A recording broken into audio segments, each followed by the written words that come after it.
जय श्री राधे, जय श्री श्याम। कैसे हैं आप सब लोग? और आज मैं एक अच्छी सी वीडियो लेके आई हूँ आप सभी के लिए, आपके अपने चैनल श्री ब्रजधाम चैनल पर। दिन है सैटरडे और शाम के बज रहे हैं 7:30 PM। और आप सामने एक बहुत ही खूबसूरत पेंटिंग देख पा रहे होंगे, राधा जी और कृष्ण जी की जुगल जोड़ी। ये मेरा बेटा लेके आया है न्यू ईयर पे मेरे लिए, वृंदावन से गिफ्ट मेरे लिए। काफ़ी दिनों से मैं बोल रही थी कि जुगल जोड़ी की एक प्रतिमा हमारे घर में होनी चाहिए, होनी चाहिए। एक बहुत अच्छी प्रतिमा थी अभी कुछ टाइम पहले, लेकिन बरसात के मौसम में शायद दीवार में सीलन की वजह से कैसे क्या ही हुआ, वो प्रतिमा नीचे गिर गई और उसका कांच टूट गया। फिर उस प्रतिमा को मैंने एक नहर में सहला दिया। तो ठाकुर जी की ये प्रतिमा और जुगल जोड़ी जी हमारे घर में आए हैं नए साल वाले दिन, मेरा बेटा लेके आया और उसके मन में पता नहीं कैसी मंशा आई, तो वो एक सुंदर सी प्रतिमा मुझे गिफ्ट करने के लिए मेरे घर पे लेके आया।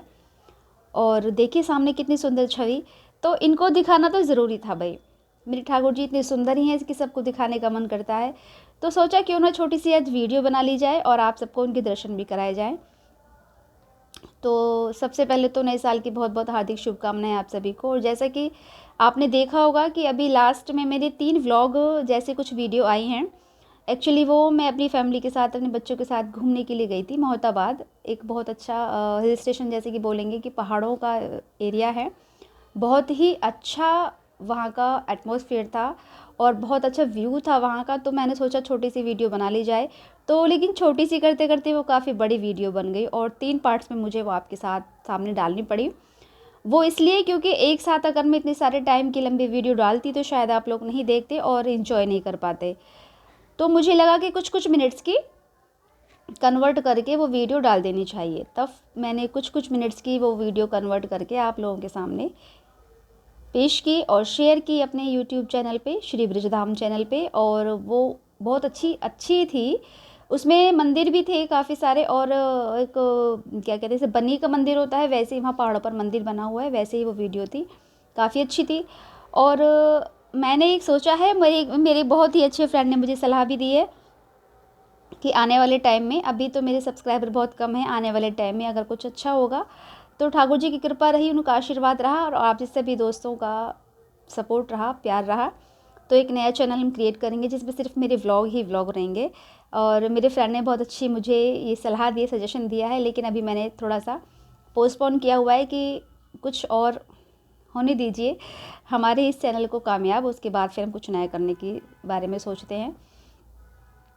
तो आज मैं जो आपको बोलने जा रही हूँ, जो कहने जा रही हूँ, वो है उसका थीम प्रेम। प्रेम पर ही दुनिया कायम है, प्रेम से ही ईश्वर मिलता है सबको, प्रेम से ही ये दुनिया चल रही है और प्रेम पर ही दुनिया टिकी हुई है। अब प्रेम का मतलब वैसा वाला प्रेम मत समझिएगा, प्रेम का मतलब प्रेम ही होता है। एक माता पिता का प्रेम होता है, एक माँ से बेटे का प्रेम होता है, एक इंसानियत का प्रेम होता है जिसमें कोई निस्वार्थ, जिसमें सिर्फ निस्वार्थ भावना होती है, कोई स्वार्थ नहीं होता है। तो आज प्रेम पे ही मैं कुछ कहना चाहूँगी कि हाँ, मैं भी प्रेम करती हूँ भाई, बहुत प्रेम करती हूँ अपने ठाकुर जी से, अपने बिहारी जी से, अपनी राधा रानी जी से। अतः प्रेम करती हूँ, अतः जिसकी कोई लिमिट नहीं है, जिसकी कोई बाउंडेशन नहीं है, जिसकी कोई सीमा नहीं है, अतः प्रेम करती हूँ, जिसे मैं माप नहीं सकती, जिसे सिर्फ मैं और मेरे बिहारी जी और मेरे ठाकुर जी ही जानते हैं कि मैं उनसे कितना प्रेम करती हूँ। देखिए, प्यार और प्रेम में अंतर है। जो हम दुनियादारी से करते हैं वो प्यार होता है। अब आप बोलेंगे कि प्यार और प्रेम नाम तो एक ही है ना। प्यार वो जो अट्रैक्शन से हो, आकर्षित होने पर प्यार होता है। अगर हमने किसी को देखा और हमारा मन उस पर मोहित होने लगा, इसका मतलब कि हम उससे अट्रैक्टिव हो रहे हैं, ठीक है, आकर्षित हो रहे हैं, तो उसे प्यार कहते हैं। और प्रेम, प्रेम वो जहाँ आत्मा से आत्मा का मिलन हो, निस्वार्थ भावना हो, कोई स्वार्थ ना हो, कुछ मोह ना हो, सिर्फ त्याग हो, उसकी खुशी में ही अपनी खुशी हो, वो प्रेम होता है। जिसमें किसी को पाने की चाहत ना हो, सिर्फ सामने वाले की खुशी हो। अगर मेरी बिहारी जी खुश है, मुझे किसी भी कंडीशन में रखने के लिए दुख है, सुख है, तो मैं खुश रहूँगी क्योंकि उनकी मर्ज़ी है, वो जैसे मुझे रखना चाहे मैं रहूँगी, वो प्रेम है। अगर मैं उनसे गिला शिकवा करती हूँ, किसी चीज़ की डिमांड करती हूँ, कोई उम्मीद रखती हूँ, तो वो भी प्रेम है। क्यों? क्योंकि मैं उनकी दासी हूँ, उनकी सेविका हूँ, उनकी गोपी हूँ, उनकी सखा हूँ, तो मेरा हक बनता है कि मैं उनसे लड़ूँ झगड़ूँ और अपनी बात रखूँ उनके सामने कि मैं आपसे प्रेम करती हूँ और आप पे मेरा पूरा पूरा हक है, अधिकार है, तो मैं आपसे कुछ भी कह सकती हूँ। लेकिन जहाँ प्यार होता है, प्यार में आप एक स्वार्थ भावना में आ जाते हैं। उम्मीद, आप किसी से जहाँ उम्मीद कर ली आपने कि मैं इसके लिए इतना कर रही हूँ और वो मेरे लिए इतना ही करे, तो वो प्यार, क्योंकि आपने किसी दूसरे बंदे से उम्मीद कर ली, और उम्मीद पर प्यार नहीं टिकता। मैं कोई लेक्चर नहीं दे रही हूँ, मैं भी इसी दुनिया में रहती हूँ, मैं भी इसी समाज में रहती हूँ, लेकिन कुछ चीज़ों को देखते हुए मैं सोचती हूँ, रियलाइज़ करती हूँ कि सच्चाई क्या है, हकीकत क्या है। और एक बात और बताऊँ मैं आपको कि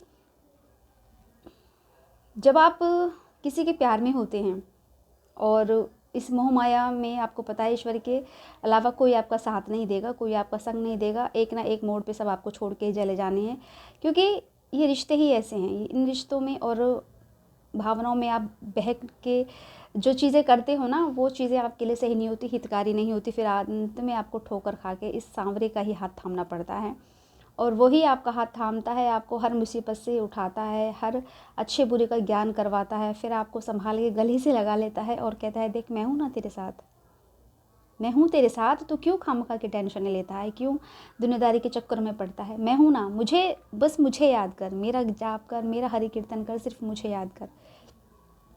एक वही तो है ना हमारा सबका रक्षक। और कभी कभी ना आपको पता भी नहीं चलता, जब हम बहुत थक जाते हैं, जब हम बहुत हार जाते हैं और जब हमारे पास कोई कोशिश नहीं होती, कोई ज़रिया नहीं होता, कोई मसीहा नहीं होता, तब हम श्री कृष्ण को याद करते हैं कि प्रभु अब संभाल ले, अब मेरे बस की बात नहीं रही है, मैं थक चुकी हूँ, मैं बस अब मुझे संभाल ले। लेकिन जब हम दुनियादारी के सब रिश्तों से छूट के और कृष्ण का हाथ थाम लेते हैं ना, और हम इससे इतना प्यार करने लगते हैं, इतना प्यार करने लगते हैं कि हमें पता ही नहीं चलता वो हमारा प्यार, वो हमारा प्रेम कब इबादत का रूप धारण कर लेता है। और जहाँ इबादत हो जाती है, कृष्ण से प्रेम हो जाता है, फिर हम किसी दूसरे के बारे में सोच भी नहीं सकते, चाहे वो दुनिया का कोई भी रिश्ता हो। फिर हमें किसी और से लगाव नहीं रहता, किसी और के बारे में हम सोच नहीं सकते, क्योंकि कृष्ण जिससे प्रेम कर ले, जिसको अपना ले, वो कहाँ फिर दुनिया का हो सकता है, नहीं ना। कृष्ण प्रेम में जो पड़ जाए वो फिर किसी और का नहीं हो सकता। यही सच्चाई है और यही हकीकत है। मैं थोड़ा इमोशनल सी हो गई कृष्ण के प्रेम में, और आप देख सकते हैं। देखो, मैं जब इनकी बातें करती हूँ ना, तो बस मुझे यही नज़र आते हैं, और जब मैं किसी और से बातें करती हूँ इनके बारे में, तभी मुझे यही नज़र आते हैं। तो कृष्ण ने भागवत में एक बहुत अच्छी बात कही है कि जब तुम अकेले हो ना, तो मुझसे बात किया करो। कृष्ण जी कहते हैं ऐसा कि जब तुम अकेले हो तो मुझसे बात किया करो, और आप जब किसी के साथ में हो ना, तो मेरी बात किया करो। बहुत ही अच्छा जिक्र है। तो बात चल रही थी इबादत पे। जब आप सारी दुनियादारी छोड़ के और बहुत निराश और बहुत टूट जाने के बाद सिर्फ कृष्ण को याद करते हो, तो कृष्ण हंस के तुम्हें स्वीकार कर लेता है और अपने गले से लगा लेता है और कहता है कि मैं हूँ ना तेरे साथ।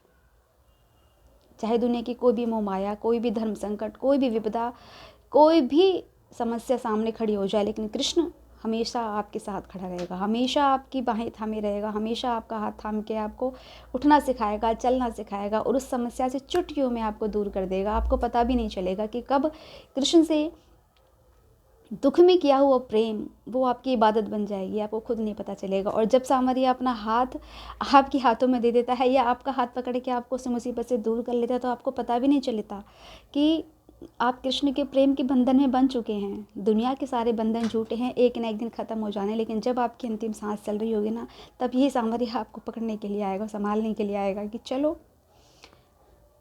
अब अंतिम समय हो चुका है, अब मेरे साथ चलना है। तो कृष्ण का प्रेम बहुत अटूट है। कृष्ण के प्रेम की कोई कोई सीमा नहीं है, कोई लिमिटेशंस नहीं है कि आप,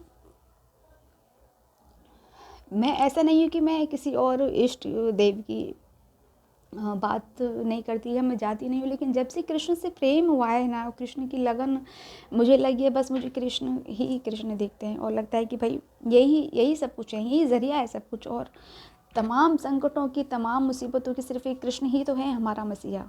तो कृष्ण से प्रेम करना ही उचित है। कृष्ण से प्रेम करो, कृष्ण के साथ अपने हृदय से प्रेम करो और आत्मा से संबंध जोड़ो कृष्ण से। आप कहते हैं ना, लोग बात कहते हैं कि चमत्कार नहीं होते। अरे भैया बहुत चमत्कार होते हैं, बहुत चमत्कार होते हैं, गिनवा भी नहीं सकते आप कितने चमत्कार होते हैं। लेकिन दिल से प्रेम होना चाहिए ठाकुर जी से, दिल से आस्था विश्वास सब कुछ, अपना तन मन धन सब कुछ अपने सामने को सौंप दो। कह दो भैया हमारी गाड़ी तो तेरे हाथ है, जो तुझे करना है तू कर, जो जैसे तुझे करना है, जैसे संभालना है, रुलाना है, हंसाना है, जो करना है तू कर भैया, हमें कुछ नहीं पता, अब तो सामने तेरे हाथ मेरी गाड़ी है। तो करके तो देखिए, सब कुछ होता है, सब कुछ अच्छा होता है, सब कुछ अच्छा होता है।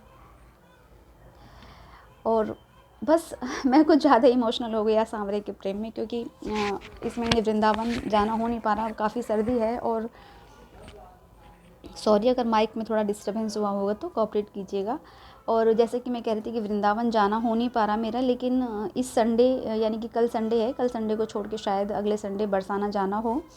आप सबको एक अच्छी गुड न्यूज़ देनी भी थी। ठाकुर जी की कृपा से जिस फ्लैट में मैं रहती हूँ वो फ्लैट मेरा अपना हो गया है, मैंने वो परचेज़ कर लिया है बिलास मंथ ही, और उसी का प्रसाद चढ़ाने के लिए मुझे ठाकुर जी से मिलने जाना है।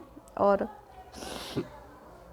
बेटा गया था नई साल पे, ठाकुर जी का आशीर्वाद लेके आया, और चलो घर में से कोई एक सदस्य चला ही गया, लेकिन मैं विद फैमिली बच्चों के साथ फिर से जाऊंगी, बरसाना जाना है मुझे।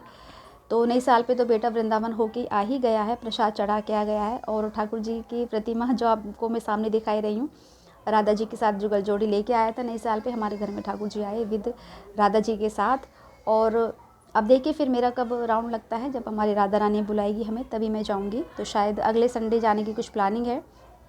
वहाँ के बहुत अच्छे से व्लॉग बनाऊँगी, बहुत अच्छे से दर्शन आपको करवाऊँगी वहाँ जाने के साथ साथ। और मेरी बातों को ज़्यादा दिल से मत लगाइएगा, मैं कोई पंडित या कोई साध्वी नहीं हूँ, नॉर्मल ऐसे गृहस्थ जीवन में रहती हूँ। लेकिन जो सुनती हूँ, जो पढ़ती हूँ, वही मैं आपको बताती हूँ, वही मैं शेयर करती हूँ। और इस वीडियो के माध्यम से बस मैं आप सब लोगों को कृष्ण प्रेम के बारे में बताना चाहती थी कि कृष्ण प्रेम अगर है तो आप दिल से भावुक होके ठाकुर जी को सिर्फ अपना प्रेम दीजिए, अपने भाव दीजिए। वो किसी खाने के, किसी पैसे के, किसी के भूखे नहीं है, सिर्फ भाव के भूखे हैं।